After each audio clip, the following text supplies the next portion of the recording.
मेजबान शाइस्ता रजा। और अगर हम बात करें तो दुनिया भर में मुंह के कैंसर से तकरीबन 1,80,000 अफराद जो हैं वो इससे गुजरते हैं और इसका निशाना बनते हैं। मुंह का कैंसर क्यों होता है, इसकी अगर हम अवेयरनेस की बात करें तो दुनिया भर में हम देखते हैं कि इसकी अवेयरनेसेस दी जाती हैं। उसके बावजूद भी अगर हम सिर्फ कराची शहर की ही बात कर लें तो कराची शहर का एक बहुत बड़ा तबका है जिनमें ज़्यादातर शुमार जो है वो नौजवान नस्ल का होता है, जो कि गुटखा खाती भी है और उनके मुंह में आपको 24 घंटे गुटखा मावा नज़र आएगा भी। और जितने भी हम ये कह लें कि अवेयरनेस प्रोग्राम्स किए गए हैं, जितना भी लोगों को बताया गया है, लोग ये बात बहुत अच्छे तरीके से जानते भी हैं कि किस कदर नुकसानात होते हैं अगर आप गुटखा मावा खाते हैं। मुंह का कैंसर किस हद तक जो है वो जानलेवा होता है, किस कदर तकलीफ से आपको गुजरना पड़ता है। और इसके अलावा अगर हम बात करें इसके इलाज की तो एक तहकीक के मुताबिक आलमी अमरीकी डॉलर जो है वो 100 अरब डॉलर जो है वो इसके इलाज पर पूरे साल जो है ख़र्चा आता है, जो लोग जो हैं जाते हैं और अपने मुंह के कैंसर का या दांतों का इलाज जो है वो करा रहे होते हैं। अब अगर हम देखें कराची शहर के ही बड़े सरकारी अस्पतालों को अगर हम देख लें तो हम देखते हैं कि अगर आप जिन्ना चले जाएं, सिविल चले जाएं या जहां पर भी मुंह के कैंसर का इलाज होता है वहां पर लोगों की बहुत बड़ी तादाद है। और जिस तरीके से उनकी हालतें हैं, जिस तरीके से जब आप उनसे बात करने की कोशिश करते हैं तो वो जो चेहरे हैं वो हम स्क्रीन्स पर ना सिर्फ दिखाने से कासिर होते हैं बल्कि वो लोग खुद भी पनाह मांग रहे होते हैं और वो यही कोशिश कर रहे होते हैं और वो यही इल्तिजा भी कर रहे होते हैं कि अगर एक बार उनको इस बीमारी से निजात मिल जाएगी तो वो दोबारा जो है वो इस बीमारी की तरफ नहीं आएंगे। अगर हम देखें 35% तक, एक 35% अगर हम देखें एक बहुत बड़ी परसेंटेज है जहाँ पर लोग जो हैं वो मुख्तलिफ दांतों के अमराज में मुब्तला होते हैं, जिसमें आपकी कैविटीज़ होती हैं, जिसमें हमने देखा है आजकल लोग जो हैं उनके दांत गिर रहे होते हैं, कैविटीज़ हो रही होती हैं, लोगों को शदीद मुश्किलात हो रही होती हैं, लोगों को खाना खाने में तकलीफ़ हो रही होती है। दांत जिस हद तक जो है वो लोगों के कमज़ोर हो गए हैं, उसके बाद लोग अगर कुछ अच्छा खाने की कोशिश करते हैं तो वो नहीं खा पाते हैं। ये सब कुछ है जो कि इन तमाम तर चीज़ों से, गुटखा, मावा, छालिया, रजनी, ये सब कुछ खाने से होता है। लेकिन कराची की आवाम जो है वो अभी भी इस बात को मानने से या तो कह लें इनकारी है या वो मानना नहीं चाहती और वो कहते हैं कि एक ऐसा नशा है जिसके खाने के बाद उनका जो दिमाग है वो काम करना शुरू हो जाता है। इसी पर ज़रा आज आवाम की राय लेंगे, उनसे जानेंगे कि वो इस सूरत हाल पर क्या कहती है और ये जो लोग ख़ास तौर पर उन लोगों से बात करने की कोशिश करेंगे जो गुटखा मावा खाते हैं, ताकि पता लग सके कि आखिर वो गुटखा मावा क्यों खाते हैं। तो आइए प्रोग्राम का बाकायदा आगाज़ करते हैं। ये जो गुटखा मावा, छालिया, ये जो बहुत ज़्यादा आम है आजकल नौजवानों में, सबसे पहले बताओ आपको क्या लगता है इसकी वजह क्या है? लोगों ने अपने नशे बना लिए इसको आजकल, भाई यही वजह है और कुछ भी वजह नहीं है। जो बेच रहा है उसकी रीसेल अच्छी हो रही है, जो खा रहा है वो बस खाने में लगा हुआ, नशे तमाशे के अपने। इससे तो हमने देखा है कि नुकसान बहुत ज़्यादा होता है ना, जिस तरीके से मुंह का कैंसर हो रहा है, आप कुछ चीज़ खा नहीं सकते हो, मुंह प्रॉपर्ली नहीं खुल रहे होते हैं, तो उसके बावजूद भी ये सब कुछ जानते हुए भी लोग खा रहे होते हैं। भाभी क्या बोल सकते हैं, जैसे सिगरेट के ऊपर एक नल बना हुआ है कि आपका मुंह का कैंसर हो सकता है, उस तरह मावे के ऊपर भी लोगों ने बोला है, लेकिन ये छोड़ते ही नहीं है, खाने वाले खाते रहते हैं। तो ये आपको क्या लगता है कि जिस तरीके से इसकी रोकथाम नहीं हो रही, हर पान वाली दुकान पे, हर खोखे पे मिल रहा है, तो आपको लगता नहीं है कि इसकी रोकथाम हो तो शायद ही कम हो सके? रोकथाम तो होती है लेकिन बेचने वाले बेच रहे किसी न किसी तरीके से, कोई घरों में से बेच रहा है, कोई कहीं से बेच रहा है, कोई कहीं से बेच रहा है, बेचने वाले बेच रहे हैं। ऐसा है जी। और ये अब चूँकि ज़रा सख्ती हो गई तो लोगों ने अब घर पर बनाना ही जो है वो ये गुड़ के मावे शुरू कर दिए। अस्सलाम वालेकुम भाई। वालेकुम अस्सलाम। भाई आप क्या करते हैं? मैं कंपनी में काम करता हूँ। अच्छा, तो भाई ये जो आपके दोस्त या आप कंपनी में जाते होगे, इर्द गिर्द देखते होगे, कराची मशहूर है कि अगर आप देखेंगे कराची आके ज़िंदगी में पहली बार तो हर बंदे के मुंह में आपको गुटखा मावा नज़र आएगा, तो इसमें कितनी हकीकत है? नहीं, फ़िलहाल तो कंपनी में अगर मैं जाता हूँ तो कंपनी में अलाउ भी नहीं है और जो स्टाफ है हमारा वो खाता भी नहीं है। बाकी एरिया वगैरह में जाता हूँ मैं तो ज़्यादातर बहुत दिखता है कि मावा वगैरह खा रहे हैं और बहुत मतलब अजीब ही उनकी कंडीशन हुई होती है, मुंह खुल नहीं रहे हैं, दांत गंदे हुए हैं, लेकिन वो फिर भी मुसलसल उनके जब जाओ तो उनके मुंह में मावा ही भरा हुआ होता है। जैसे अगर कोई दोस्त हो या कोई ऐसा बंदा साथ खड़ा हो के बात कर रहा है जिसके मुंह में गुटखा है, तो कितना अजीब लगता है, कितनी इरिटेशन होती है। हाँ, बहुत अजीब लगता है और जाहिर सी बात है उसको देखते हैं तो हम यही बोलते हैं कि भाई ये चीज़ें छोड़ दो, गलत चीज़ें, लेकिन वो तो मुसलसल उन्होंने आदत बनाई हुई है और खाते ही रहते हैं। क्या कहते हैं इससे होता है क्या है, मतलब सुकून मिलता है क्या, कौन सी ऐसी टेंशन है जो खत्म होती है? ये तो वही बता सकते हैं जो मावा खाते हैं, हम लोगों ने तो खाया नहीं है ना, कभी नहीं खाया? टेस्ट नहीं कभी टेस्ट नहीं किया मैंने तो मावा। ये तो वही बता सकते हैं जो मावा खाते हैं कि सुकून मिलता है क्या है, जो वो छोड़ते ही नहीं। हालांकि इतनी ख़राब चीज़ है, गंदगी है, मुंह गंदा हो रहा है, उसका मुंह खुल नहीं रहा है, लेकिन फिर भी उसके बावजूद खा रहे, तो ये वही बताएगा कि मावा। तो ये जो आपको लगता है कि ये जो गुटखा मावा है, क्योंकि हमने देखा है सिर्फ ये कराची में ज़्यादा है, पाकिस्तान के बाकी शहरों में इस तरीके से नहीं मिलता, तो ये कराची में भी इसकी रोकथाम हो ताकि लोग कम हो, ख़त्म हो ये खाना, क्योंकि अस्पताल तो हमारे भरे में। रोकथाम तो वो तो ये काफ़ी जगह केबिन वगैरह पे तो वैसे खुलेआम मिल रहे थे, लेकिन अब तो केबिन वगैरह में नहीं मिल रहे, लेकिन ना घरों में ये कि कहीं ना कहीं से मिल जाता है मावा ना, लोग बेच रहे हैं इसको। यहाँ पर हम जो हैं वो आम आवाम से बात कर रहे हैं और आम आवाम से बात करके उनकी राय लेने की कोशिश कर रहे हैं। गुटखे मावे पर जितने भी प्रोग्राम्स हम लोग कर लें, जितनी भी बात कर लें, जितनी भी अवेयरनेस दे दें, जितना भी बता देंगे ये किस हद तक आपकी सेहत के लिए नुकसानदेह है, किस हद तक जो है वो इंसान इससे ट्रबल में आ सकता है, और अगर आपको खुदा न खास्ता दांतों का कोई मसला हो जाता है या मुंह का कैंसर हो जाता है तो इसका इलाज जो है वो किस कदर महंगा है, उसके बावजूद भी लोगों की एक बहुत बड़ी तादाद है जो हमें नज़र आती है जो कि गुटखा मावा खा रही है। इस कराची शहर में जिस कदर गुटखा मावा बिकता है और लोग खाते हैं, क्या कहेंगे? ये तो बिल्कुल सरासर सबको पता है, आपने पैसे देकर ये जहर खा रहे हैं, अपने हाथों से खरीद रहे हैं। अल्लाह इनको नेक हिदायत है बस का। आप खाते हैं? नहीं, मैं पान खाता हूँ बाजी, गुटखा मावा नहीं। तो ये जो गुटखा मावा इतनी बड़ी तादाद में लोग घरों पर बनाना शुरू हो गए हैं, उस पर क्या कहेंगे? भाजी इसके ऊपर एक्शन लेना चाहिए फुल टाइम गवर्नमेंट को, क्योंकि ये दूसरे की जान का भी नुकसान है और जो देखने वाले ये अजर उनको भी मिलेगा इंशाल्लाह। तो ये जो लोग बना रहे होते हैं या खा रहे होते हैं, इनको क्या अपनी औलाद नज़र नहीं आती, अपनी फैमिली नज़र नहीं आती? क्योंकि जब हम अस्पतालों में जाते हैं इस कदर कंडीशन ख़राब होती है कि इंसान तौबा कर रहा होता है। बेशक ये जो बनाते ना, इसमें ये कोई ऐसी लाग डालते हैं इसके अंदर जो इंसान के खून के अंदर नहीं के रम जाती है, तो इसकी तलब आने की वजह से वो लोग मजबूर होकर ख़रीदता है, कोई ऐसा नशा डालते हैं ये लोग, बस इनको पता नहीं। का जो रोकथाम है गुटखे मावे की, वो उसको जो है लाजिम बनाना चाहिए ताकि लोग जो हैं वो गुटखे मावे की लत से जो है वो खुद को महफूज रख सकें। यहाँ पर जो और लोग मौजूद हैं, तो ज़रा क्विकली बात करते हैं। क्या नाम है आपका? तसव्वुर अली। तसव्वुर अली। तसव्वुर क्या करते हैं? कुछ भी नहीं, फारग होता हूँ, नशा करता हूँ।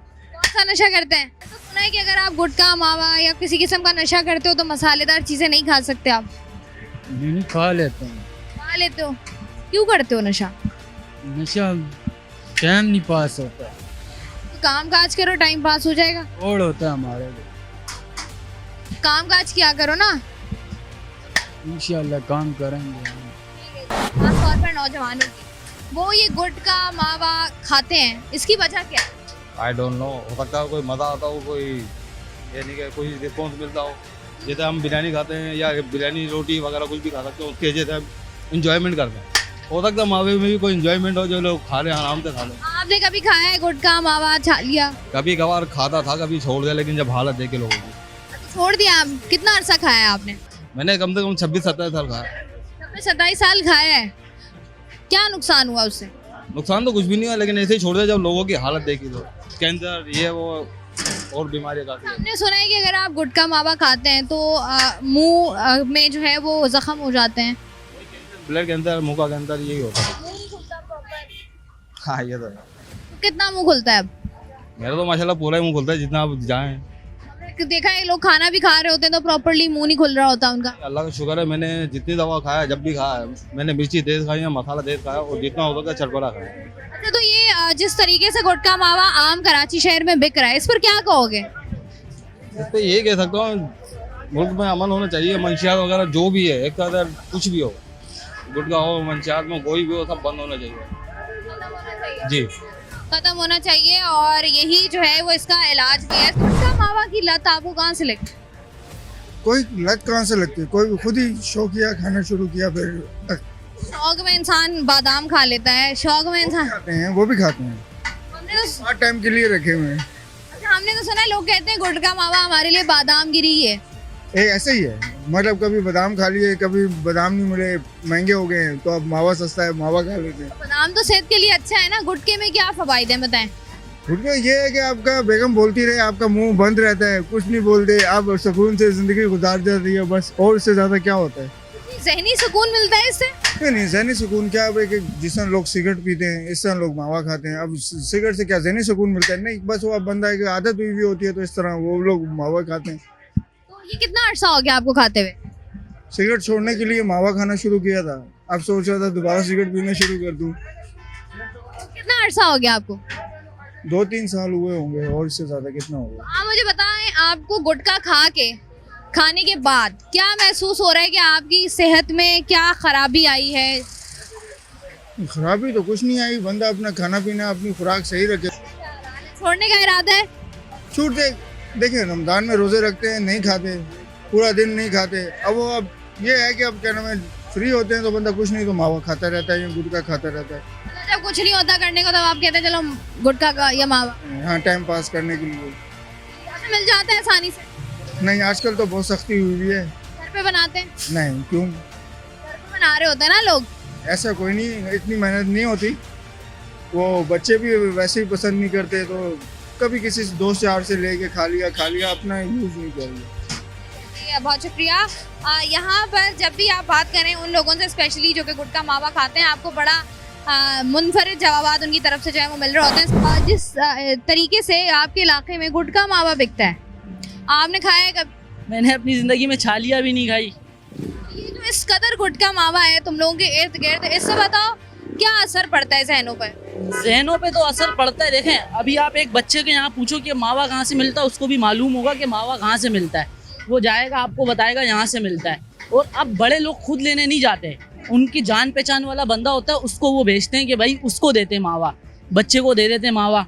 उन्हें पता होता है बच्चा भाई मुखबरी नहीं करेगा। ये सब कुछ जो होता है ना, निज़ाम चल रहा हो, ये मैं आपको क्लियर करूँ, ये सब पता है मावा कैसे बिकता है, कैसे नहीं बिकता।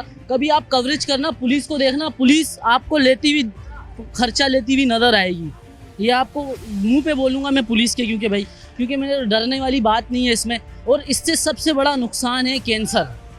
ठीक है, ये लोगों को पता भी है, हमने देखा भी है, हालतें भी देखी हैं लोगों की, जिस तरीके से मुंह का कैंसर होता है लोगों को। अस्तगफिरुल्लाह, देखने वाला भी नहीं होता वो, उसके बावजूद लोगों की इतनी बड़ी तादाद है जो खा रही है गुटखा मावा। तो ये मैंने काफ़ी लोगों से जो मावा खाते हैं उनसे पूछा, भाई क्यों खाते हो? कहते हैं यार हम ये ना खाएं ना तो हमारा दिमाग नहीं चलता है। ये माइंड का गेम है, वो अपने माइंड में उन्होंने बिठा लिया है, इसको खाऊंगा तो काम होगा वरना नहीं होगा। भाई आप उसका बायकॉट करोगे तो होगा ना, जो नहीं भी चाहते हैं ना वो भी कर सकते हो आप लोग। ये आप बंदे पे डिपेंड करता है। अब बंदा छोड़ना ही नहीं चाहता, वो तो उसकी मर्जी है, कोई ज़बरदस्ती थोड़ी उसको हम मार के खिला रहे हैं। वो खुशी से खाता है भाई। जिस तरीके से लोगों को जो है वो खुलेआम जब मंशियात अवेलेबल होती हैं तो लोग फिर खाते भी हैं, और एक चीज़ जो आपको आसानी से मिल जाती है वो लोग खा भी रहे होते हैं। और लोगों की बहुत बड़ी तादाद है जो कि गुटखा मावा ले भी रही है, बिक भी रहा है, खा भी रही है। इसी पर मज़ीद बात भी करेंगे, लेकिन यहाँ वक्त तो एक ब्रेक का हमारे साथ रही है। हम लोग बात कर रहे हैं गुटखे मावे के हवाले से, जिस तरीके से खुलेआम कराची शहर में बिकता है और लोगों की बहुत बड़ी तादाद है जो इसको खाती है, जिसकी वजह से लोगों को बहुत सारे नुकसानात भी होते हैं। तो जो लोग गुटखा मावा खाते हैं उनसे हम बात करके जान रहे हैं कि आखिर ऐसा क्या सुकून मिलता है इसमें। अस्सलाम वालेकुम भाई। वालेकुम सलाम। भाई क्या करते हैं आप? मैं चिकन का काम करता हूँ, मुर्गी। तो भाई ये गुटखा मावा रजनी ये सब कुछ खाते हुए कितना टाइम हो गया आप? मेरे को 2 साल हो गए तकरीबन। 2 साल? पहले पान खाता था। तो 2 साल पहले आपने जब ये खाना शुरू किया तो क्यों शुरू किया? बस आदत पान छोड़ने के चक्कर में ये गुटखा मावा ये रजनी खाने लग गए। इससे बताएं नुकसान आपको क्या हुआ है 2 सालों में? नुकसान पैसे का नुकसान हो रहा है, सेहत का नुकसान हो रहा है। और जिस कदर इसमें सेहत का नुकसान होता है और उसके बाद जितना पैसा लगता है, आपको लगता है कि एक आम आदमी अफोर्ड कर सकता है वो? नहीं, क्यों नहीं छोड़ते आप लोग? बस आदत लग गई, अभी आहिस्ता आहिस्ता छोड़ेंगे, कम करेंगे। आपको लगता नहीं है गुटखा मावा अगर आपके मुंह में हो, आप खाते रहो, आपके दांत खराब होते हैं, मुंह खराब होता है, लोग बात नहीं करना पसंद करते, लोग साथ बैठते नहीं हैं, ये वाले मसाइल होते हैं? नहीं, ऐसा नहीं है, तकरीबन सभी खा रहे हैं चुप के। तो आपको लगता है कि ये जो है ये बड़ा नॉर्मल है? मतलब अगर आपके मुंह में गुटखा है और आपके साथ कोई बैठा हुआ है तो कोई भी इंसान माइंड नहीं करेगा? कराची शहर में तो ये आम है। क्यों आम है? बस ये हर आदमी खा रहा है, पान भी खा रहा है, गुटखा भी खा रहा है, सब चीज खा रहा है। इतनी आसानी से मिल जाता है आप लोगों को? हाँ, ये हर जगह से मिल जाता है। कहाँ से मिलता है? ये यहाँ बराबर में से मिल जाएगा आपको। मंगवा दूँ 100 रुपए का आपको? मंगवा के दिखाएं, हम भी देखें मिल रहा है या नहीं मिल रहा। वही 100 रुपए की लेके आ। ठीक है जी। यहाँ पर जिस कदर हम मतलब बता रहे होते हैं अपने प्रोग्राम में कि जिस कदर आसानी से लोगों को गुटखा मावा मिल रहा होता है। अस्सलाम वालेकुम। वालेकुम सलाम। सर जी, आप क्या नस्वार खाते हैं? जी। कब से खाना शुरू किया आपने? ये मैं बाहर गया था उस वक्त। कौन से मुल्क गए थे जहाँ नस्वार खाई जाती है? मैं गया था सऊदीया, वहाँ सिरकड़ पीता था, सिरकड़ फिर बंद की, फिर ये शुरू। सिगरेट छोड़िए आपने कि महंगी है, फिर आपने कहा नस्वार खाओ। जी। नस्वार खाने से क्या होता है, कुछ नहीं, क्यों खाते हैं? वैसे आदत बन गई। आदत बन गई। छोड़ने का सोचा है कभी? छोड़ने का सोचा, इतना नहीं रखते, कभी कभार। कभी कभार मिल। ये जो गुटखा मावा है हमारे इर्द गिर्द, इससे मुझे बताएं कि आपको क्या लगता है कि लोग क्यों नहीं छोड़ते गुटखा मावा? ये एक नशा है, नशा है, जब तक ये करेंगे नहीं इनके दिमाग को सुकून नहीं मिलेगा। छोड़ेंगे भी नहीं। हाँ, इस वजह से नहीं। जैसे अब ये पोट्री हो गए, ये दूसरे चरस पीते हैं उनके, अब पोट्री को एक टोकन नहीं मिलेगा तो वो तड़पेगा, रोएगा, तो उसको जब मिल जाएगा उसको सुकून आएगा। जी, यहाँ पर जो है वो हम लोगों से बात कर रहे हैं और किस तरीके से जो है वो गुटखा मावा आसानी से लोगों को मिल रहा होता है, और जिस कदर आसानी से लोगों को गुटखा मावा मिल रहा है उसी पर बात हम करें। गुटखा मावा खाते हुए आपको कितना टाइम हो गया? 2 साल। 2 साल। अच्छा, गुटखा है, अभी हमें दिखा दें। नहीं है, अभी नहीं है, तो 2 साल पहले क्यों खाना शुरू किया था? बस लग गया था मुंह को, इसलिए। कैसे लग गया, हमें भी बताएं। बस लग गया था, अब क्या बताएं कैसे लग गया था। गुटखा मावा खाने के कोई 2 फायदे बता दें मुझे। नुकसान है, फायदे तो नहीं है। तो नुकसान होने के बावजूद भी खा रहे हैं, मतलब पता भी है इस चीज का। इसमें बस निकोटीन ऐसा डला हुआ है कि वो मुंह को लगा हुआ है, तोड़ नहीं सकते मुंह को। ठीक है जी, यहाँ पर जो है वो अवाम से हम बात कर रहे हैं, और हर अवाम जहाँ पर घूमने वाला हर शख्स है उसकी जेब में आपको कुछ ना कुछ ऐसा लाजमी मिलेगा जो वो खा रहा होगा या जिसकी वजह से उसका मुंह जो है वो बंद होगा। यहाँ से ज़रा थोड़ा सा और आगे बढ़कर चंद और लोगों से बात करके जानते हैं, क्या पता आज के प्रोग्राम के आखिर तक हमें मालूम हो जाए कि गुटखा मावा खाने का जो कोई ना कोई फ़ायदा जो आवाम को होता हो या जो हमारी नौजवान नस्ल को होता हो वो हम जानते हैं। हर इलाके में कराची के जिस कदर लोग गुटखा मावा पान छालिया खाते हैं, ये इसकी वजह आप क्या समझते हैं, क्या वजह है? इसकी वजह क्या है, क्या समझता हूँ, ये एक बस लोगों पे नशा फैला हुआ है, खा रहे हैं। वो पीछे जाके मोहल्ले में देखे सब मावा गुटखा बिक रहा है। ये क्या घरों में भी बनना शुरू हो गया? अब हर जगह बन रहे हैं घरों में, ये तो कोई नई बात नहीं है, गली गली में बिक रहे हैं। अब ज़रा पीछे की तरफ जाके मोहल्ले में देखें, मैंने गली गली घर घर के अंदर बिक रही है। ये लोग मुझे बताएं कि खाते क्यों हैं? क्योंकि जिस कदर अजियतनाक की बीमारी है होती है लोगों को, अपने साथ खुद जुल्म कर रहे हैं ना। अल्लाह पाक कुरान पाक में फरमाते हैं कि मैं अपने बंदे को इतना तकलीफ देता हूँ जितना उससे सके, उससे ज़्यादा नहीं। अगर बंदा खुद अपने आप को उससे ज़्यादा तकलीफ करे तो फिर उसकी अपनी गलती है ना, उसकी अपनी बेकबी। हम इनसे बात करते हैं, ये कहते हैं कि हमें सुकून मिलता है, हमारा दिमाग तब चलता है। ऐसी बात, सुकून तो मिलता है, ठीक है, अगर ना खाए, मतलब एक चीज़, अब एक इंसान को आदत लगी हुई, ठीक है, अगर उसको चीज़ ना मिले तो जाहिर सी बात है तो उसको तो थोड़ा सा तकलीफ होगी, जब वो खाएगा तो उसको सुकून मिलता है। जिस तरीके से अगर आप कराची में ज़्यादातर लोगों को देखें, आप इलाकों में चले जाएं, लोगों के दांत ख़राब हैं, मुंह लाल हुआ होता है, तो इंसान खुद भी थोड़ा सा वो होता है ना कि मेरे पास ऐसे पेशेंट आए हैं, समझे ना, कि उनके जबड़े नहीं खुल रहे हैं, ठीक है, जबड़े नहीं खुल रहे हैं, समझे ना, तकलीफ रोते हुए, लेकिन बस अब उनको जो अपने आप को खुद तकलीफ देना उनको अच्छा लगता है, ठीक है ना, अब ना खाना खा सकते हैं ना पानी पी सकते हैं, ठीक है ना, बस अगर मुंह से कहो कि मुंह खोल, डॉक्टर कहते हैं मुंह खोले तो उनका मुंह नहीं खुलता जाता, ठीक है, क्योंकि असल में चबा के चबड़ों पे जब जोर पड़ता है तो जाहिर सी बात, एक चीज़ वर्क अब ज़्यादा उसको वर्क करेगा तो वो तो एक वक्त ऐसा आएगा कि अपना काम करना छोड़ देगा। पहले हम देखते थे सिर्फ नौजवान खाते थे, अब हमने देखा है औरतें भी खा रहे हैं, बच्चे भी खा रहे हैं, बूढ़े भी खा रहे हैं, ये तो एक लत लगी हुई है। अब ये चाहिए गवर्नमेंट को बंद करना चाहिए, गवर्नमेंट कुछ नहीं करे तो क्या कर सकते हैं? तो ये क्यों नहीं बंद होता?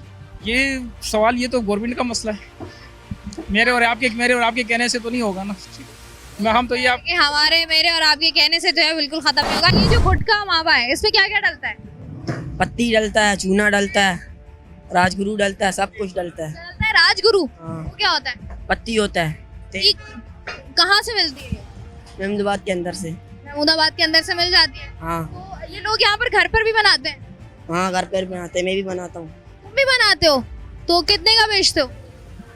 मैं नहीं बेचता, मैं सिर्फ बनाता हूँ, आगे सप्लाई करता हूँ। अच्छा, तो ये मुझे बताओ कि ये क्या काम पे किसी ने रखा हुआ है तुम्हें कि रखा हुआ है? किसने रखा हुआ है? पाड़े में, बलोच पाड़े में। ठीक है, तो ये एक दिन में कितना बनाते हो गुटखा मावा? तकरीबन 2000 पैकेट बनाते हो? हाँ, पैकेट बनाते हैं। कितना मिलता है पैसा? उस्ताद को पता होता है, मैं पैसे का मैं ज़्यादा। तो तुम्हें भी तो देते होंगे ना, अब तुम बनाते हो, मेहनत करते हो तो तुम्हें भी देते हो। मेरे को 2000 रुपये देते हैं बस 2000 रुपये एक दिन का? एक दिन का। 2000 रुपये एक दिन का, ठीक है जी। तो ये जब तुम बना लेते हो 2000 पैकेट, फिर क्या सप्लाई कहाँ करते हो? ये पान की दुकानों पे? एक यहाँ पर पान का दुकान है, उधर देते हैं, और एक उधर गुज्जर चौक में जाते हैं, उधर देते हैं, और फिर अपने गली में बेचते हैं। खुद ही घर के बाहर बैठ के बेच रहे हो? सही है। ऐसे बेच रहे होते हो? तो ये मुझे बताओ, पता कैसे चला तुम्हें कि ये वाला काम करना है? मैं सीखा किससे? खुद सीखा हूँ। अच्छा, खाते भी हो आप? 2000 रोजाना बनाते हो तो खाते भी होगे? खाता नहीं। खुद नहीं खाते हो? क्यों? हाँ, क्यों नहीं खाते हो? सिर्फ चालिया खाता हूँ बस। उम्र क्या है तुम्हारी वैसे? 16। 16? तो पढ़ाई लिखाई नहीं? वजह क्या है? वजह यही है, मैं खुद नहीं पढ़ता हूँ। बस ठीक है, काम लगा हुआ है। अभी मैं खुद नहीं पढ़ता हूँ। एक दिन के 2000 रुपए आ जाते हैं, और क्या चाहिए? बस कुछ नहीं। अस्सलाम वालेकुम। वालेकुम अस्सलाम। क्या खा रहे हो? चालिया। चालिया? अच्छा, ये मुझे बताओ, ये जो गुटखा मावा है, इसमें क्या क्या डलता है? छालिया, पत्ती, तम्बाकू, चूना, ये सब डलता है। तो ये तुम कब से खा रहे हो? 3-4 महीने हुए। तो उम्र क्या है तुम्हारी? 15 साल। 15 साल है। तो ये काम वाम करते हो जैसे तुम्हारा दोस्त काम करता है? हाँ, पेंचर का काम करता हूँ अभी। दोस्त वाला काम नहीं करते हो, गुटखा मावा बनाने वाला? बनाता नहीं हूँ, बस खरीद के खाता हूँ। खरीद के खाते हो? पैसे कहाँ से आते हैं? काम करता हूँ अपना। अच्छा, अपना ही काम करते हो, तो फिर जो पैसे आते हैं उससे गुटखा मावा ले लेते हो? कभी कभी एक ले लेते हैं, वरना ग्राहक आते रहते, उनसे खाते रहते। थोड़ा थोड़ा लेके खाते रहते हो, भाई भाई बन जाते हो? हाँ। घर में और कौन खाता है? खाली मैं ही खाता हूँ। अब्बू हैं? अब्बू हैं, वो नहीं खाते। उन्हें मना किया है कभी? अब्बू को पता ही नहीं। अब्बू को क्यों नहीं पता चलता? देखो, मुंह भरा हुआ हो या दांत खराब हो तो पता चल ही जाता है। वो घर पे जाके मैं नहीं खाता ना, फिर यही खा लेता हूँ, गली में बैठ के खा लेता हूँ, घर जाके नहीं खाता। तो ये तुम्हें आदत लगी कहाँ से? दोस्त खाते थे, दोस्तों के साथ बैठ के थोड़ा थोड़ा खाते थे। शुरू में खाए, चक्कर आए, दूसरी दफा खाए, सेट हो गया, आहिस्ता आहिस्ता आदत लग जाती है। तो अभी तुमने सोचा है कि इससे नुकसान कितना होता है? मुंह नहीं खुलता, कुछ खा नहीं सकते हो? कान तो होता है, मगर छोड़ते हैं तो सर में दर्द सा होता है, फिर खाना पड़ता चाय वाय पी लिया करो। है। मावे से ही खत्म होता है ना। टेक्निकल दर्द है जो सिर्फ मावे से खत्म होता है? जी। ठीक है जी। छोटे छोटे बच्चे 12-12 साल के, 15-15 साल के, जिनके हवाले से जो है वो हमारे मुल्क में कवानीन बने हुए हैं कि इनसे जो है वो आप काम नहीं करा सकते हो, ये चाइल्ड लेबर के ज़ुमरे में आता है। उसके बावजूद भी एक बहुत बड़ी तादाद जो कि स्कूल से बाहर है, जो कि एक इल्लीगल काम जिसको हम कह सकते हैं, गुटखा मावा बनाना, और उसके बाद उसकी तरसील छोटे छोटे बच्चों से किस तरीके से कराई जाती है, किस तरीके से लोग इसको बेचते हैं। ना सिर्फ मर्द हजरात बल्कि ख़वातीन की भी एक बहुत बड़ी तादाद है जो हमें ये खाती भी नज़र आती है। उसके बाद बच्चों की एक बहुत बड़ी तादाद है जो कि हमें नज़र आती है। कराची का इलाका है ये, और कराची का हर छोटा बड़ा इलाका आपको वहाँ पर एक बहुत बड़ी तादाद लोगों की नज़र आएगी जिनके मुंह में हर वक्त जो है वो आपको पान, गुटखा या छालियाँ नज़र आएगी। और साथ ही साथ कराची की हर दीवार आपको रंगी भी नज़र आएगी। क्यों? क्योंकि वहाँ पर जो है वो आपको इन्हीं की पीकें जो है नज़र आती हैं। प्रोग्राम का सिलसिला जारी है, वक्त तो एक ब्रेक का, हमारे साथ रहिए। गुटखा मावा आप खाते हैं, कितना अरसा हो गया? मान को तकरीबन 5-6 साल हुआ। 5-6 साल हो गए। आदत कैसे पड़ी? और सब लोग खा रहे हैं, हम भी खाना शुरू कर दिए। कैसा टेस्ट होता है इसका? ये बस कड़वापन है इसमें, और कुछ भी नहीं है। कड़वापन होता है? हाँ, कड़वापन तो कोई भी नहीं खाता।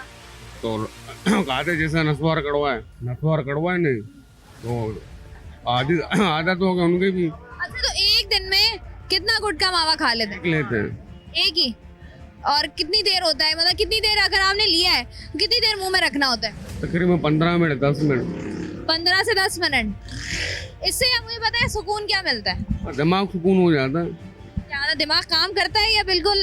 दिमाग काम करता है, अगर ये खाए नहीं दिमाग काम नहीं करेगा। अच्छा, मुझे बताएं, इससे हमने देखा है मुंह की बीमारियां भी बहुत सारी होती हैं, दांत खराब होते हैं, और दांतों का इलाज होता भी बहुत महंगा है। ये तो बीमारी तो खैर अल्लाह की तरफ से हो जाता है, ये तो बस इंसान में मौत आती है, मौत का इलाज है नहीं है। तो तकलीफ से गुजरना पड़ता है, मुंह का कैंसर हो जाता है लोगों को। बीमारी को आना वो आ जाएगा, वो गुटखे मावे का कोई ताल्लुक नहीं है, बस उससे कोई ताल्लुक नहीं है, वो इंसान का अपना ऊपर है, वे में हो। आपने कभी सोचा है कि मैं इसको छोड़ दूं? कोशिश कर रहे हैं छोड़ने का। दांत तो हमारे बिल्कुल यही खाना नहीं खाते हम लोग।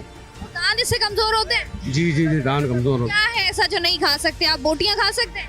रोटी खाना नहीं होता है, बड़ा मुश्किल है। मुश्किल हो जाता, फिर क्या करते हैं? फिर क्या अगर हो जाते दही लेके। मावा खाना है, मावा के साथ आप खाना तो खा नहीं सकते, दही खा ले, वो ज्यादा बेहतर होगा। अच्छा, जो लोग गुटखा मावा खाते हैं, हम भी खाते हैं, क्या मशवरा देंगे उनको? खाना चाहिए, नहीं खाना चाहिए? खाना नहीं चाहिए तो अच्छी बात है। कब खराब हुए तुम्हारे दांत? ये मेरे समझो 3 साल से। 3 साल से? तो आहिस्ता आहिस्ता खराब हुए हैं या एक ही बार खराब हुए? आस्ता आस्ता हुए, जैसे रेगुलर खाते रहो, बीच में 1 हफ्ता बुर्श वगैरह नहीं करो, उसमें होते हैं कि अगर हम 1 हफ्ते के अंदर रोजाना बुर्श वगैरह करते रहें, सफाई करते रहें तो साफ रहेंगे। साफ रहेंगे। तो तुम क्या ब्रश नहीं करते? बुर्श वगैरह करता हूँ, हफ्ते बाद करता हूँ।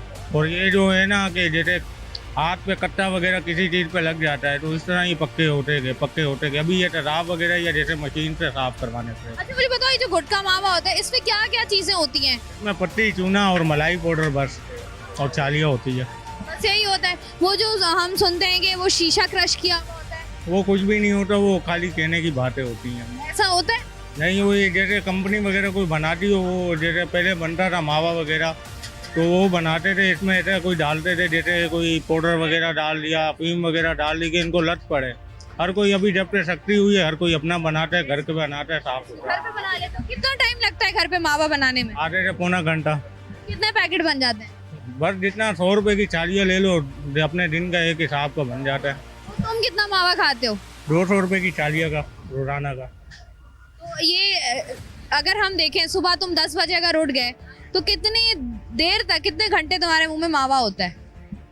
जैसे एक पूरा मैंने डाली है, तकरीबन 1 घंटा 1.5 घंटा चलता है वो। इतना समझो 200 की चालियाँ 12 घंटे 13 घंटे चलती है। मतलब मुंह में होता है हमेशा? हमेशा नहीं, कि रेगुलर छोड़ना भी बीच में पड़ता है। छोड़ना ही पड़ता है। कब छोड़ते हो? अगर किसी शादी वादी में जाना हो किसी की तो फिर? वो पोटकी हो, मावा तो लाजमी है, जिसको खाना है ना वो खाता रहता है। किसी की फौतगी में भी जाते हो तो मावा रख के? ढेर सी बात है। फौतगी में रोगे कैसे, बात ही ऐसे करोगे जब मुंह पे मन में मावा होगा? तो ढेर सी बात है कि जब मुंह थोड़ा सा खाली कर लेंगे, थोड़ा सा खाली कर दो तो छोड़ने का इरादा है? इंशाल्लाह आस्ता आस्ता टूटेगा, एकदम नहीं छूटेगा। इस इलाके में हमने देखा है कि गुटखा मावा लोग बहुत बड़ी तादाद में खाते हैं। अगर आपका कोई दोस्त है जो गुटखा मावा खाता है तो नहीं है, आपका कजन था जिससे हम अभी बात कर रहे थे, तो बुरा नहीं लगता? नहीं बुरा लगता है, फिर भी मना करता हूँ, फिर भी खा लेते हैं। तो तुम्हें नहीं आदत हुई? देखो, तुम्हारा कजन भी है, दोस्त भी है, सालियाँ खाता हूँ। जो लोग गुटखा मावा खाते हैं इनको क्या मसाइल होते हैं? ये तो इनकी फीलिंग होगी ना, जैसे देखने में भी बहुत अजीब लग रहा होता है ना, दांत भी खराब है, बात भी नहीं होती। ये गंदे लोग सब, इनको क्या बोल सकते हैं? मना नहीं करते हो? मना करता हूँ, अभी क्या करूँ? ये जो लोग गुटखा मावा खाते हैं उनको क्या मैसेज दोगे? अल्लाह करे ये छोड़ दे। हाँ। अच्छा, खानदान में या आगे पीछे कहीं आपने किसी को देखा है जिसको गुटखा मावा खाने से जो है वो कैंसर वगैरह हुआ हो? नहीं है। ठीक है जी, यहाँ पर जो चंद मजीद लोग मौजूद हैं उनसे भी जरा हम बात करते हैं। गुटखा मावा मिल जाता है आसानी से इतनी? अब सब है सब। तो ये रोकता नहीं है कोई? नहीं। हर बंदा हमने देखा है दूसरा खा रहा होता है। आपके घर में कोई खाता है? जी बिल्कुल। कौन कौन खाता है? हमारे अलावा सब खाते हैं। हमारे अब्बू खाते हैं, तुम्हारी फैमिली के अलावा सब खाते हैं? हाँ छोटे बच्चे भी खा रहे होते हैं? सब। क्या खाते हैं? मैं चालिया। चालियाँ खाते हैं? चालियाँ आसानी से मिल जाती है? हाँ, वो तो ये रहा दुकान है। सर जी, मुझे एक बात बताएं, ये जो गुटखा मावा आजकल हमने देखा है हर दूसरा नौजवान जो है वो उसके मुंह में गुटखा होता है, क्यों? बस ये बहुत बुरी चीज़ है, कैंसर का इससे जो है ना तशखीस जो है कैंसर इसी की वजह से होता है। इसको नहीं खाना चाहिए बिल्कुल। हमारी नौजवान नस्ल जो तबाह हो रही है वो इसी की वजह से हो रही है। तो ये जो लोग खा रहे हैं, अब ये तो बहुत बेसिक बात है क्योंकि इतनी अवेयरनेस दे दी है कि इससे कैंसर होता है, मुंह का कैंसर होता है, लोग उसके बावजूद भी नहीं हटते, क्यों? बस इनको अब अल्लाह ही हिदायत दे, हम तो कोशिश ही कर सकते हैं, बता ही सकते हैं। आप जिस तरीके से ये प्रोग्राम दिखा रहे हैं मीडिया पे, इन नौजवानों को ये चीज़ बताएं ताकि ये लोग इस चीज़ से हट जाएं। आपको लगता है हटेंगे? क्योंकि लगता नहीं है। बहुत मुश्किल है, ये बहुत मुश्किल है। ये कहाँ से लग गया गुटखा मावा हमारे नौजवानों को? ये मेरा ख्याल है इंडिया की पैदावार है जो यहाँ पे चल रही है।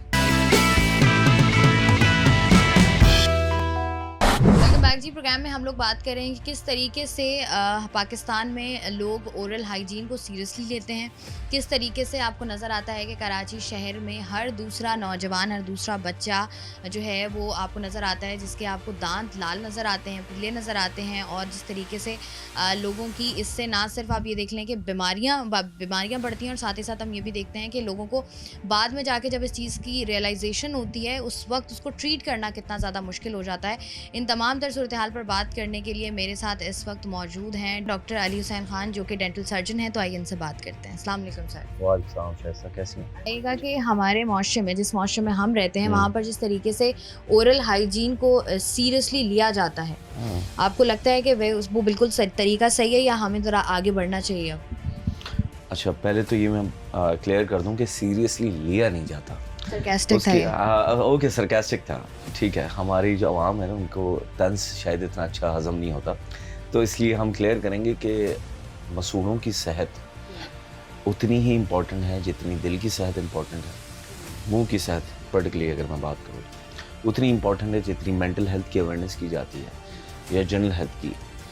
ये कम्प्लीटली लिंक्ड है हमारी जनरल सेहत के साथ। अगर मुंह की सेहत ठीक नहीं होगी तो दिल के अमराज होंगे, दिमागी मसले होंगे, जिस्म में और मसले पैदा होना शुरू हो जाएंगे। रिसर्च ये कहती है कि अगर मसूड़ों का मसला हो तो डायबिटीज़ होने के ज़्यादा चांसेस होते हैं। इसी तरीके से अगर डायबिटीज़ अनकंट्रोल हो तो मसूड़ों के चांसेस ख़राब होने के चांसेस बढ़ जाते हैं। इसी तरीके से अगर मसूड़ों की सेहत ठीक ना हो तो दिल के अमराज भी होने के चांसेस होते हैं, जिसमें से एक कार्डियोवैस्कुलर डिजीज़ है और इस्कीमिक डिजीज़ जिसको कहते हैं।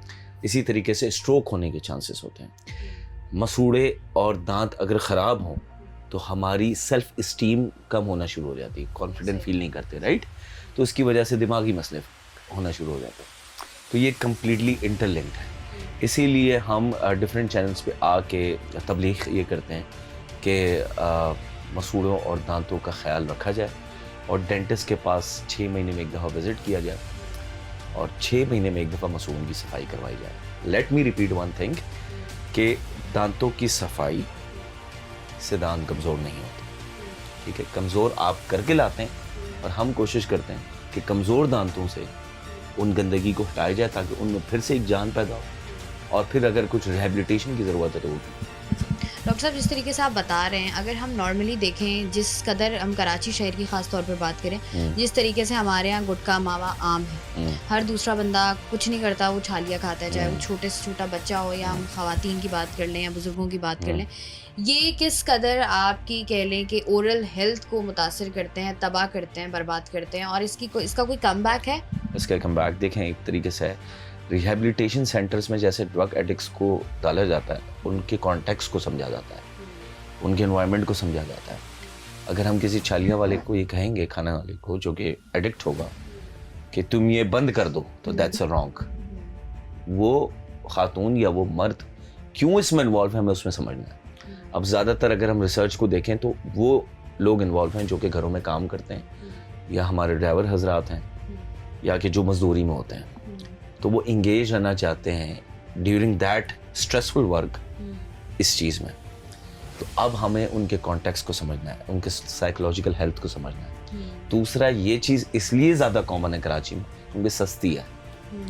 अगर हम इस पर बैंड लगा दें तो वो भी सही तरीका नहीं है। तो हम किसी के मेंटल हेल्थ के साथ खेल रहे हैं, या इसे एक्सपेंसिव कर दिया जाए, एक तरीका ये होता है। दूसरा, या फिर इन लोगों के साथ बैठा जाए, इनको अवेयरनेस दी जाए। अब जैसे हम अपने क्लिनिक्स में वीडियोस चलाते हैं कैंसर के पेशेंट्स की, उनकी लाइफ स्टोरीज चलाते हैं। मेरे पास कुछ ऐसे पेशेंट आते हैं जो कि 18-19 साल में 4 साल छालिया खाई है और मुंह खुलना उनका बंद हो गया। अगर हम ऐसी स्टोरीज उनको दिखाना शुरू करें, मुंह खुलना बंद इज़ अ फर्स्ट स्टेज। उसके बाद मसाले लगना शुरू हो जाते हैं, मसाले, आपकी लाइफस्टाइल ख़राब हो जाती है, राइट। फिर इसका जो ऑपरेशन होता है वो 7 से 8 लाख रुपए का है, तो आपको फाइनेंशियल लॉस भी होता है। और उस ऑपरेशन करवाने के बाद भी 5 से 6 साल की प्रोग्नोसिस दी जाती है, यानी कि आप उसके बाद भी अच्छी क्वालिटी ऑफ लाइफ जिएंगे ये भी श्योर नहीं है। अच्छा डॉक्टर साहब, जैसे आप बात करें ना, अक्सर हमने गुटखा मावा के पेशेंट्स को देखा है कि उनका मुंह नहीं खुल रहा होता, या हम लोग देख रहे होते हैं कि वो उस तरीके से जो है वो बात नहीं कर पा रहे होते, या उनके दांत जिस कदर ख़राब हो जाते हैं। तो मुझे बताएं कि ये उनका इलाज किस तरीके से मुमकिन है, क्योंकि अगर आपका एक दफ़ा मुंह खुलना बंद हो जाए तो उसमें कितना टाइम दरकार है कि दोबारा से आप अपनी। सबसे पहले तो मैं आपको ये बताऊं, जैसा कि जो गुटखा मावा खाने वाले लोग हैं उनको सबसे पहला तरीका जो एक अगर मैं मेडिकल या फिर डेंटल पॉइंट ऑफ व्यू से बताऊं तो उनके दांत साफ करना है। अब ये जगह साफ नज़र आ रही है आपको, मैंने यहाँ कचरा फेंक दिया, आप भी आके फेंक देंगे, राइट, कि गंदी जगह फेंको लो, ऐसा ही है। तो जब गंदे दांत होते हैं ना, तो हम कोई भी ऐसी गंदी चीज़ खाते हुए कतराते नहीं, तो गंदे ही हैं और गंदे हो जाएंगे, ऐसा ही है। जैसे ही से साफ हुए तो लोगों ने इन चीज़ों से दूर रहना है। यार अब मेरे दांत बड़ी मुश्किल से साफ हुए, अब मैंने कोई गंदी चीज़ नहीं खाई कि जिससे मुंह खुलवा, जैसे कि आइसक्रीम की स्टिक्स होती हैं और हम वो रोज़ाना एक ऐड अप करते जाते हैं। जैसे कि आज अगर 5 स्टिक्स मुंह में जा रही हैं तो कल हम 6ठी स्टिक ऐड करेंगे, 7वीं स्टिक, इस तरीके से जितनी स्टिक्स ऐड अप होती जाएंगी इतना मुंह खुलना शुरू हो जाएगा। एक तरीका ये होता है। दूसरा तरीका, अगर फाइब्रोसिस हो जाए बहुत सख्त किस्म की, तो फिर उसको ऑब्वियसली काट के उसको ठीक करना, उसको एक्सरसाइज करना होता है, उसको फिर एक सर्जिकल इसका एक। अगर वो फैल जाए, लिम्फ नोड्स तक जाए, तो फिर तो मैक्स वैक्स हमारे सर्जन्स जो है ना वो सर्जरी करते हैं, और फिर उसको मैंने आपको खर्चा बताया, और उसके बाद क्वालिटी ऑफ लाइफ बहुत ख़राब होती है। फिर उसके बाद प्लास्टिक सर्जन को वो काटी हुई चीज़ को यहाँ से गोश्त निकाल के टांगों से उसको ठीक करना पड़ता है। तो दैट्स अ लॉन्ग थिंग। अच्छा डॉक्टर साहब, जिस तरीके से हम बात कर रहे हैं, हमने गुटखा मावा की भी बात कर ली, अगर हम देखें एक नॉर्मल जो आपकी रूटीन होती है जो होनी चाहिए फॉर योर ओरल हाइजीन, कितने साल का बच्चा है उसको हमने जो है वो दांत ब्रश करने हैं। कुछ लोग कहते हैं कि अगर आप ज़्यादा दफ़ा दिन में दांत ब्रश करते हैं तो इट मीन्स कि आप अपने दांतों को कमज़ोर कर रहे हैं। देखें, दांत ज़िंदगी में 2 दफ़ा अल्लाह ने दिए हैं। एक 6ठे महीने में हमें पहला दांत आता है जो कि 2.5 साल तक निकल जाते हैं। उसके बाद पहला दांत अपना परमानेंट जो दांत है वो आता है 5.5 साल में, जो कि परमानेंट मोलर होता है, ठीक है। उसके बाद हमारे इंसाइजर्स आते हैं परमानेंट। तो अल्लाह ने जब एक ऐसी नेमत हमें ज़िंदगी में 70 साल 80 साल जो हमारी मोर्टेलिटी है पाकिस्तान की, अगर हम बात करें, बाहर वेस्ट में ज़्यादा है, तो अगर 2 दफ़ा कोई नेमत दी है तो उसका ख्याल उसी तरीके से रखना है। अब बचपन में ये पेरेंट्स की रिस्पॉन्सिबिलिटी है कि वो जैसे ही उसके दूध के दांत निकलना शुरू हो तो मलमल के कपड़ों से दांत साफ करने हैं, और द मोमेंट बच्चा चीज़ें कोऑर्डिनेट करना शुरू कर दे माँ के साथ, तो फिर उसको सॉफ्ट ब्रश से ब्रशिंग टेक्निक सिखाना शुरू करनी है। तब तक माँ की रिस्पॉन्सिबिलिटी है या बाप की रिस्पॉन्सिबिलिटी है कि वो उसकी जो खाने फंस रहे हैं उसको निकाला जाए। एक तो ये। दूसरा, डेंटिस्ट के पास जाने का ट्रेंड बचपन से ही बच्चों के दिमाग में डालना है। इस तरीके से हमारे घर में वैल्यूज़ हैं कि भाई साथ बैठ के सबने खाना खाना है, बड़े आएंगे तो हम उठेंगे, ये भी एक वैल्यू का हिस्सा है मुंह की। जैसे कि इस्लाम में भी है कि आपने मसवाक, स्पेशली ओरल हेल्थ की बात है कि रसूलुल्लाह ने फरमाया कि आपने मसवाक करना है। अगर मेरे हाथ में होता तो मैं फ़र्ज़ करता है इसको। तो इसी तरीके से यह है कि आपने मसवाक यूज़ करना है, और इससे हमें ये सबक मिलता है कि मुंह की सेहत की इंपॉर्टेंस कितनी है। तो बच्चों को ये चीज़ का बताना है शुरू से। तो उसके बाद जब अगर बच्चों का एक आदत बन गई डेंटिस्ट के पास जाने की, तो it will continue for rest of the life. तो आपने 6 महीने में एक दफ़ा डेंटिस्ट के पास जाके साल में एक दफ़ा मसूड़ों की और दांतों की सफाई करवानी है। अच्छा, लास्ट में भी बताइएगा डॉक्टर साहब, अक्सर लोग ये बात भी करते हैं कि अगर हम देखें तमाम तर, वैसे तो बहुत ही ज़्यादा मुश्किल है किसी भी किस्म का ट्रीटमेंट हो, लेकिन लोग कहते हैं कि डेंटिस्ट बड़े एक्सपेंसिव होते हैं। हमने देखा है वो लोग जो पाकिस्तान से बाहर भी रहते हैं वो पाकिस्तान से बाहर इसका ट्रीटमेंट नहीं कराते। अच्छा, इससे मैं अपने एक नए मैं थोड़ा सा टॉपिक को ट्विस्ट करते हुए, डेंटिस्ट एक्सपेंसिव इसलिए हैं क्योंकि हम 2 से 2.5 करोड़ रुपए दे के इस लेवल तक आके पहुंचते हैं। सिर्फ एजुकेशन में इन्वेस्ट नहीं करते। हमें अगर क्लिनिक बनाना है या फिर कुछ सामान ख़रीदना है तो वो भी बड़े एक्सपेंसिव हो जाते हैं। और किसी स्टरलाइज एनवायरनमेंट में जहाँ हम मरीज़ को ट्रीट करते हैं तो वो स्टरलाइज एनवायरनमेंट प्रोवाइड करने के लिए हमें बहुत खर्चा करना पड़ता है। अगर आप किसी नीम हकीम के पास जाएं तो वो एक सामान दूसरे मरीज़ पे यूज़ कर देता है। लेकिन अगर हम उसको स्टरलाइज करने जाएंगे तो हमें एक B क्लास ऑटोक्लेव मशीन चाहिए होगा। एक अच्छा AC कंडीशनर पे हमें पेशेंट को ट्रीट करने के लिए उसका बिजली का बिल देना है, राइट। आपने पोस्ट ग्रेजुएशन बाहर से कर आना है तो उसकी पढ़ाई के पैसे देना है। तो वो सब कंपाउंड फैक्टर्स जब हम शामिल करते हैं तो वो चीज़ एक्सपेंसिव हो जाती है।